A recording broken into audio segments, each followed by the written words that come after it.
ते सादर करत आहोत. तर त्यासाठी आमचा प्लांट 7चा समूह परत इथे एकदा तुमच्या सेवेसाठी आणि तुम्हाला प्रवृत्त करण्यासाठी वॉटर कन्झर्वेशनच्या बाबतीमध्ये एक स्किट घेऊन आलेलो आहे. स्किटच्या आजच्या पात्रांची मी ओळख करून देतो. माझे मित्र आहेत शिगवण म्हणून अमित शिगवण, रोहित पाटील, संकेत देवरुखकर, मी स्वतः निखिल्या शिंदे आणि आमच्या कॉन्ट्रॅक्टमधला आमचाच एक बंधू प्रणय डिमकर म्हणून. तर सुरुवात करूया.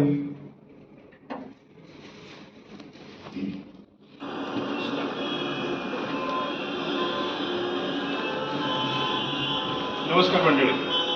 महाराष्ट्रातच नव्हे तर भारतात गेल्या आठवड्यापासून चालू असलेल्या ह्या उष्णतेच्या लाटेमुळे सगळ्यांचीच दाणादाण उडलेली आहे. त्यातच आलेल्या ह्या लोकसभा निवडणुकीच्या प्रसारामध्ये आज आमचं BBC म्हणजे बोंबाबोंब चिपळूण हे चॅनल येऊन पोचलं आहे चिपळूणमध्ये.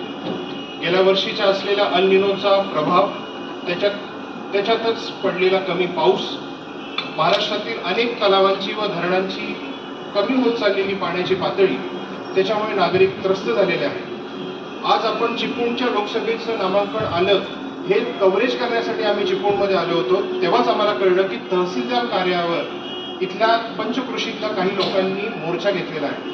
तो मोर्चा आहे पाणी मिळत नसल्यामुळे आणि टँकरमुळे पाणी प्रसार होत असल्यास गैरव्यवहार सापडल्यामुळे ग्रामस्थांनी तहसीलदार कार्यालयावर केलेली धडक. तर जाणून घेऊया आजच्या या नागरिकांकडनं. चला तर मग आपण इकडे काय करताय? आम्ही इथं मोर्चासाठी आलेलो आहे. कसलं आपलं गाव कुठलं आणि आपलं नाव सांगा. मी चिपळूणचा, मी रोहित पाटील. रोहित पाटील, आपण काय करता सर? मी शिक्षक आहे. ओके, आपलं मूळ गाव सांगली. सांगली. आपण काय इकडे ह्या मोर्चासाठी काय सांगाल? पाण्याचा हा जो प्रश्न आहे, उष्णतेची ही जी लाट चालू आहे, त्याच्या संदर्भात आपण काय सांगाल लोकांना? तसं आमच्या कोकणात मुलकाचा पाऊस, पावसाळ्यात पावसाची काही कमी नाही. 100 रुपये. पण उन्हाळा म्हटलं की आपण बघता काय 100 रुपये. आमच्या विहिरीचं पाणी कधी आटलं असं आमच्या कधी ऐकण्यात नव्हतं. पण आता विहिरीचा तळ काय वर येत. परवा आम्ही सांगलीला गेलो असताना पावसाळ्यात सुद्धा टँकरने पाणी पुरवठा चालू होता आणि तिथं 2 तरुणांची हाणामारी झालेली होती. त्यात मामलेदार आले होते, कोर्ट कचेऱ्या पाण्यासाठी युद्ध चालू झाले भारतात. आणि दुसरी गोष्ट अशी आम्हाला जाणवली, परवा वर्तमानपत्र वाचत असताना त्यात बघितलं ते परदेशातलं केपटाऊन म्हणून एक शहर आहे, तिथं पाण्याचा थेंबही नव्हता. अशी विचित्र आणि भयान परिस्थिती निर्माण झालेली आहे. तर माझी आपल्या सर्वांना एक कळकळीची विनंती आहे, पाणी वाचवा, पाणी अडवा, पाणी जिरवा, झाडे लावा, झाडे जगवा. सर, आपण जसं म्हटलं की आपण शिक्षक, हो मामा मी येणार तुमच्याकडे. आपण जसे शिक्षकच आहात, त्याच्यासाठी आपण शाळेतल्या मुलांना काय प्रशिक्षण देता, कसं प्रबोधन करता त्यांचं? दरवर्षी आम्ही वॉटर सेव्हिंग डेला जे तलाव वगैरे आहे, जे वडे नालं आहे, त्याच्यातून थोडं होईल ते विद्यार्थ्यांच्या माध्यमातून खोदकाम करतो, चऱ्या काढतो, झाडे लावतो. दरवर्षी आम्ही पहिल्या वर्षी 50 झाडे लावली, दुसऱ्या वर्षी 70 लावली. आत्ता ह्या वर्षी आमचं 100 झाडे लावण्याचं टार्गेट आहे. ते आम्ही कंप्लीट करणार आहे. विद्यार्थ्यांचाही गावकऱ्यांचा खूप सपोर्ट मिळतो ह्या गोष्टीमध्ये. तसेच स्थानिक स्वराज्य संस्थेतील जे आमदार, खासदार किंवा ग्रामपंचायतीचे सदस्य यांचा पण ह्याच्यामध्ये योगदान मिळतं पाहिजे तसं? हो, मिळतं नक्कीच. आता खासदार साहेबांच्या वाढदिवसाला आम्ही 50 झाडे लावले, पण ती झाडे जगवली, जिवंत ठेवली. पुढच्या वर्षी आम्ही पुन्हा 50 लावतो. असे 100 झाडं जगवतो, लावतो. ही आमची सायकल आता गेली 4 वर्ष झालं कंटिन्यू चालू आहे. आणि आम्हाला वाटतं आपल्या सगळ्यांच्या माध्यमातून आम्ही अशीच सायकल कंटिन्यू ठेवू. आपण आपल्या मुलांना जर सांभाळतो तसं एक झाड जरी आपण सांभाळलं तरी आपण आपल्या भारतात खूप काही करू शकतो असं मला वाटतं. Very good. चांगलं सांगितलं सरांनी या बाबतीमध्ये. ज्या मुलांसाठी आपण हे सृष्टी आणि ह्या सृष्टी तलावरचं पाणी आपण जपून ठेवत आहोत, त्याच मुलांना जर प्रबोधन केलं तर नक्कीच आपण काही ना काहीतरी फरक घडू शकतो. सरांनी एक महत्त्वाचा मुद्दा पण सांगितला या ठिकाणी. या राजकारण्यांना चिपळूणचा कॅलिफोर्निया करायचा आहे नक्कीच, पण त्यांनी एक भीती व्यक्त केली की ही जी झाडांची होणारी जी कत्तल आहे, जे पाण्याचा गैरवापर करत आहेत, त्यामुळे ह्या चिपळूणचा कॅलिफोर्निया न होता केपटाऊन झाला तर हे कुठे स्वप्न पण कोणी विचार करू शकत नाही. तुमच्या माहितीसाठी म्हणून सांगून देतो, केपटाऊन हे जोहान्सबर्ग साऊथ आफ्रिकेतील एक शहर आहे की जिथे एक अशी परिस्थिती आली होती की त्या दिवसामध्ये प्यायचं पाणी 0 होतं. तर अशी परिस्थिती येऊ नये त्याच्यासाठी आपल्याला करायला. हो मामा, मी तुमच्याकडे आपण काय करता, आपण कुठे आलात, आपण पण या मोर्चात सहभागी झालात का? मी बघायला आलोय.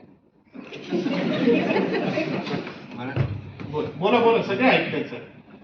काय कसला पिक्चर चालू आहे? पिक्चरचा नाही बाबा. हा तुम्ही मोर्चा, तुम्ही कळकोणे गावाकडनं आलात. हा कळकोणे गावचा मोर्चा आहे. हा. तहसीलदार कार्यालयावर आलेला आहे. गावात टँकरने पाणी पुरवठा होत आहे. 100 रुपये. 100 रुपये. पाणी घ्यायचंय का तुम्हाला? नाही. मग तुम्ही ह्याबद्दल काय सांगाल? पाण्याचा प्रश्न तुम्हाला वाटतं मी दारू प्यालोय? नाही, पाणी करा. रेकॉर्डिंग करू. बोला बोला, सगळी काय महाराष्ट्र ऐकते तुम्हाला. काय बोलायचं आहे? पाण्याच्या बाबतीमध्ये तुम्ही काय सांगाल? पाणी ही पाण्याची जी गैरसोय होत आहे, लोकांना पाणी मिळत नाहीये, त्या बाबतीत तुम्ही काय सांगू शकता? पानी है तो रानी है, रानी है तो पानी है. पण हे पाणी अडवणार, जिरवणार, त्या बाबतीत तुम्हाला पाणी प्यायला मिळतं का रोज? पाणी वाईट, पाणी एकदम वाईट. पाणी मिळत नाहीये सगळ्यांना, म्हणून मी काय करतो, पाणी वापरत नाही. कच्ची घेतो पाणी.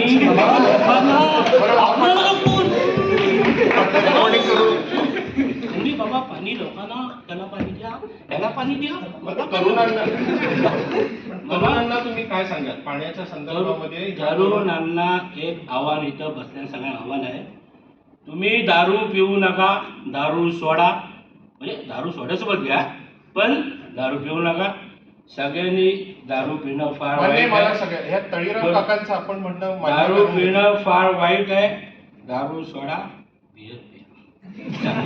एक आपण रेकॉर्डिंग परत सुरू करू शकतो. माझं झालं? हो झालं. 100 रुपये. त्यांच्याकडे मी देतो तुम्हाला.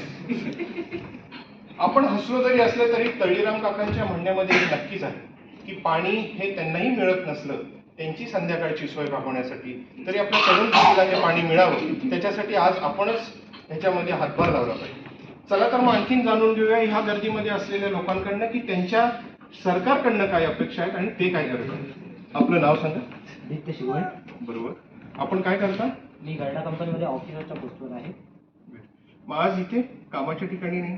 आज कामात जाताना वाटेत गर्दी असल्यामुळे इथे ट्रॅफिक असल्यामुळे आमची गाडी इथेच थांबून राहिली. हे ट्रॅफिक तुम्हाला माहिती आहे कशामुळे काढले? हो समजलंय, पाण्याच्या टंचाईमुळे ट्रॅफिक आहे. ग्रामस्थ इकडे सगळेजण घेऊन आलेले आहेत मोर्चा त्या संदर्भामध्ये. हो, बरोबर. तर तुमचं गावामध्ये पण पाण्याची टंचाई आहे का? मी मूळचा कोकणचा. आमच्याकडे पाण्याची टंचाई नाही, पण इथे राहायला आल्यापासून थोडी टंचाई जाणवायला लागली. मी माझ्याकडे पाण्यासंदर्भात खूप फॅक्ट्स आणि फिगर आहे. बोला ना, आमच्या प्रेक्षकांना सांगू शकता. आपल्या पृथ्वीवर 70% पाणी आहे. बरोबर. त्यामध्ये 97% पाणी हे खाऱ्या स्वरूपात म्हणजे समुद्रामध्ये आहे. 3% पाणी पिण्यायोग्य आहे. त्यातीलही 2% पाणी हे बर्फ स्वरूपात आहे आणि 1% पाणी फक्त आपण पिण्यासाठी वापरतो. बरोबर. आणि आता पूर्वी 10 वर्षापूर्वी पाण्याची पातळी, बोरवेल आम्ही गावी मारला होता, पाण्याची पातळी 40 ते 50 फुटावर होती. आता ती 150 ते 200 फुटावर होती. आता 30 पातळी 150 ते 200 फुटावर गेली. अजून 150-200 फुट बोरिंग मारली तरी सुद्धा पाणी लागत नाही. म्हणजे तुमचं म्हणणं असं आहे की दिवसेंदिवस पाण्याची पातळी कशी खाली होत आहे, तर त्यासाठी काय करू शकता आपण? बरोबर. आपण त्यासाठी काय केलं पाहिजे? रेन वॉटर हार्वेस्टिंग सारखे प्रयोग केले पाहिजे, झाडे लावली पाहिजे, झाडे जगवली पाहिजे, त्यांचं संगोपन केलं पाहिजे, पाण्याचा अभ्यास करून पिकं घेतली पाहिजे, असे बरेच प्रयोग केले पाहिजे. सरकारही त्यासाठी खूप योजना राबवत आहे, त्याचे आपण भाग झालं पाहिजे. पूर्वीच्या काळी मैलोमैल चालत जाऊन पाणी घेऊन येत होत्या, पण आता घरोघरी नळ आल्यापासून लोकांना पाण्याचं काही महत्त्वच राहिलं नाही आहे. घरोघरी सकाळी ब्रश करायला लागले की नळ चालू ठेवला की नळ चालू, अंघोळ करायला लागले, शॉवर चालू केला की तो चालूच. तो बंद करायचं काय कोणाच्या लक्षातच राहत नाही आणि पाणी वाया जाते. त्याकडे लक्ष देणं गरजेचं आहे आणि त्यासाठी सगळ्यांनी पुढाकार घेणे गरजेचं आहे. तर सरकारकडनं तुमच्या काही अपेक्षा आहेत का या संदर्भामध्ये? हे तर झालं वैयक्तिक स्तरावर आपण काय, पण सरकारकडनं तुमच्या काय अपेक्षा आहेत? कारण का आत्ता येऊ पाहणाऱ्या लोकसभेच्या निवडणुकीमध्ये तुम्ही येणाऱ्या तुमचा जो प्रतिनिधी असणार त्यांच्याकडनं तुमच्या काय मागण्या आहेत? आता आपण हे कव्हरेज करतच आहोत. हे मोर्चे दरवर्षी निघतीलच, पण हे मोर्चे नाही निघू ह्याच्यासाठी लोकप्रतिनिधींकडनं तुमच्या काय अपेक्षा आहेत आणि त्याच्यावरनं तुम्ही मत द्यायचं ठरवाल का, हे जाणून घ्यायला प्रेक्षकांना नक्कीच आवडेल. लोकप्रतिनिधी नेहमीच असे वेगवेगळे कार्यक्रम अरेंज करत असतात. झाडे लावा, झाडे जगवा, पाणी अडवा, पाणी जिरवा. पण लोकांचं तेवढं प्रोत्साहन मिळत नाही. ते प्रोत्साहन मिळणं गरजेचं आहे. जर लोकांचं प्रोत्साहन मिळालं तर नक्कीच हे कार्यक्रम यशस्वी होतील आणि पाण्याची म्हणजे ग्रामपंचायतीने याच्यामध्ये हातभार लावला पाहिजे असं तुम्हाला म्हणणं. बरोबर. मग ग्रामपंचायतीसोबतच वैयक्तिक माणसांचं पण याच्यामध्ये हे झालं पाहिजे.